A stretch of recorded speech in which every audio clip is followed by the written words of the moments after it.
Xin chào anh em. Hôm nay chúng ta sẽ cùng chế một cái UPS cho wifi này. Cái này chúng ta cũng có thể dùng cho camera các kiểu anh em nhé.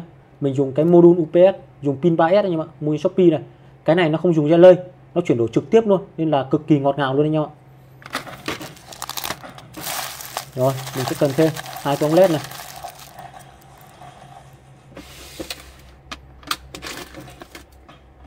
Cái jack 5.5 nha.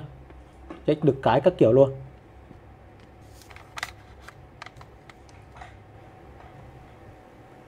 Rồi, tiếp theo mình sẽ cần một bộ pin. Cái này dùng pin 3S này, nên mình sẽ đóng một bộ pin 3S cho nó nhé.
Rồi, như vậy là đủ đồ anh em ạ.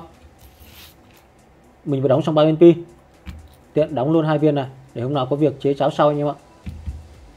Ở cái UPS này mình sẽ dùng cục này anh em ạ. Cái mạch này nó vừa hơn, không cần xả cao như hai cái mạch kia.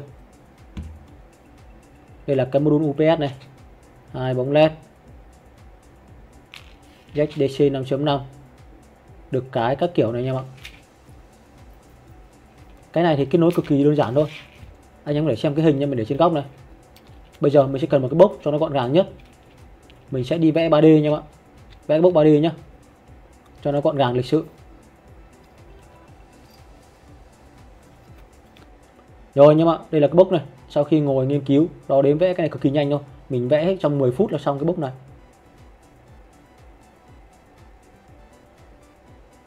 Bây giờ mình sẽ in nó nhá, nhỏ gọn này nha bạn. Hết gần 6 tiếng.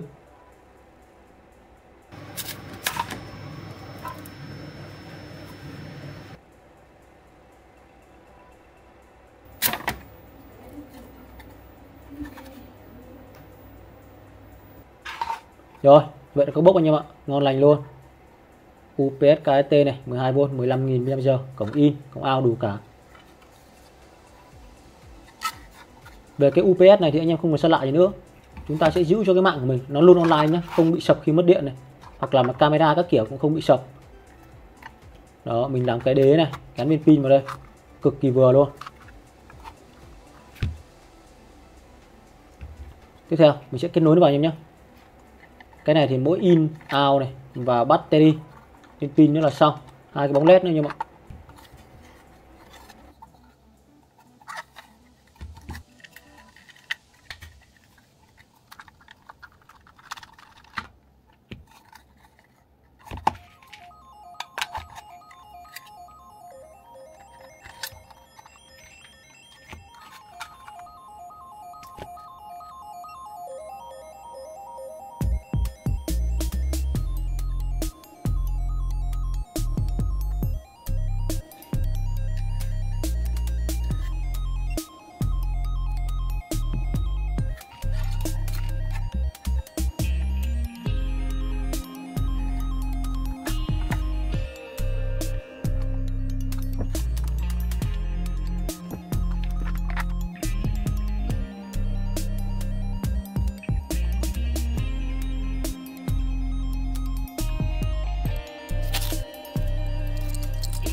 Như vậy là xong rồi nha bạn. Chúng ta có thể chạy độc lập như thế này này. Với viên pin này là 15Ah cũng chạy được cực kỳ lâu. Hoặc là cắm adapter 12V vào. Đấy, nó sẽ online. Khi mất cái điện này, mất adapter nhá, nó vẫn sẽ lưu điện chúng ta. Cơ chế thì cực kỳ dễ đơn giản vậy thôi. Mình sẽ đo thử nhá, để xem khi đổ điện đó nó không bị sập đi tí nào anh em ạ. Nó còn lên hơn 13V một tí. Mất điện này, có điện này. Đấy. Cực kỳ nhanh luôn.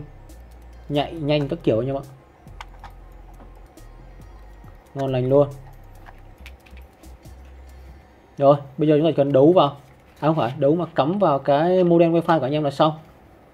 Sau đó cái cổng input nhá, chúng ta lấy cái adapter của cái modem wifi cắm vào. Đấy. Đó, như vậy thôi anh em ạ. Cực kỳ đơn giản. Nó có bộ UPS lưu điện cho wifi, camera các kiểu anh em ạ.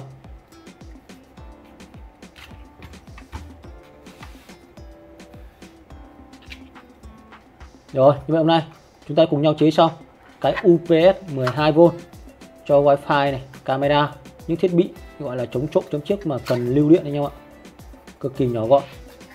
Làm cũng dễ nữa, dùng một cái module cái module UPS nhé, mình mua trên Shopee.